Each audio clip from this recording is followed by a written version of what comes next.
Welcome, Giouli, to this video, the series that we have Tips Therapists Tested. Thank you very much for being here. I have a very important question for you. Many people ask that question. When the words or the actions of our partner hurt us, make us upset, angry, sad, how can we handle that without making it worse? What's your 3 tips that you have tried, you have tested it, and they work?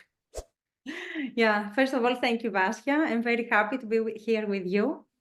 Actually, what I am doing, or I'm trying to do, and I suggest also to my clients, it is, when we get some negative thing from other people, we tend to be defensive and not wanting to go further.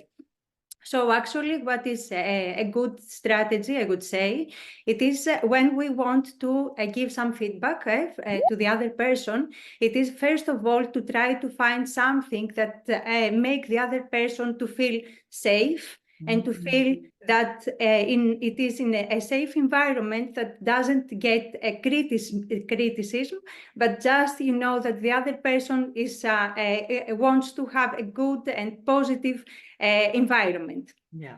So actually, what it helps, it is to say when you want to say something, to start with something positive or something that you appreciate, for example, in the relationship.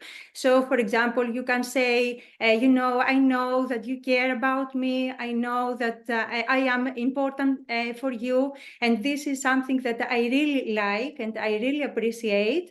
And so try to create a positive environment in order the other person to know that what you're going to tell them, it's not something, that you want them to make them feel bad or to irritate them, but it is that you are in a safe environment and that you want to share something that it is also important for you and important for the relationship. Yes, that's so important. That's so important. Like the beginning already sets a different tone. I love it. Yes.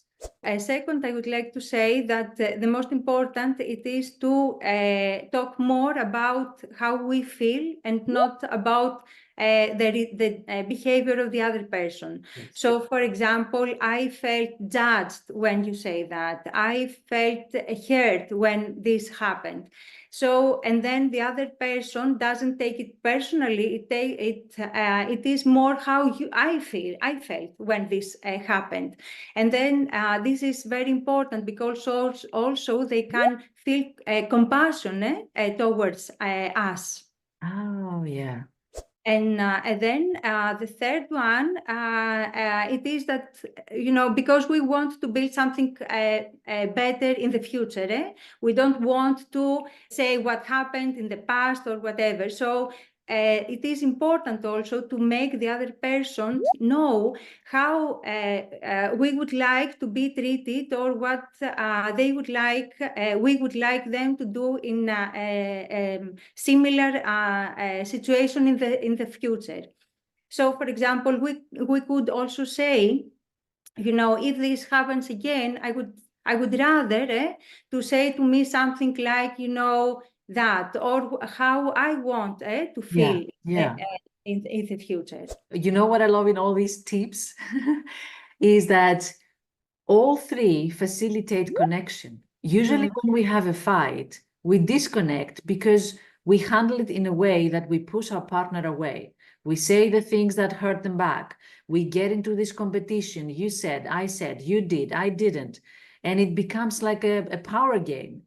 But what he said is totally outside of these power dynamics. It's what I feel, it's focused on the future and what we should do better next time. It also creates a safe atmosphere. It brings the appreciation. So all these 3 tips are about connection, even through conflict. It doesn't mean that because we had conflict, we actually have to disconnect. And that's the magic of the new, let's say, pattern in our relationships. We are still connected, even though we are hurt, or even though there's something that we would like to change in our relationship. So thank you very much, Giouli. Thank you too. And I would like, also to say that it's very nice if you can, if we use these tips also to the relationships, also with our kids, with our colleagues, because of course we always want the connection, and most of the times this connection is broken, and then it is difficult to repair it. So with this kind of tips, we can help the connection to build again. Yeah, exactly. You're right. It's about every relationship, every conversation, and it's inevitable that we're gonna get hurt or we're gonna get rejected. But it's not about having a perfect relationship. That doesn't exist. It's about knowing how to repair it. Exactly. So if you would like to work with Giouli, she's a couples therapist in anti-loneliness. You can find the link on the description. Tell us a few things about the way you're working, the clients that you're having, or the requests and the challenges that you're helping them with.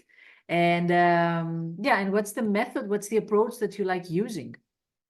Yes, actually, I'm working with couples, as you said, but also with individuals, and also I'm treating people with childhood trauma, because also I am an EMDR therapist, and I use different kinds of approaches based on my clients' needs. So I use also schema therapy. I use acceptance and commitment therapy, solution-focused therapy, EFT, and different kinds of approaches, mindfulness also, in order to help my clients,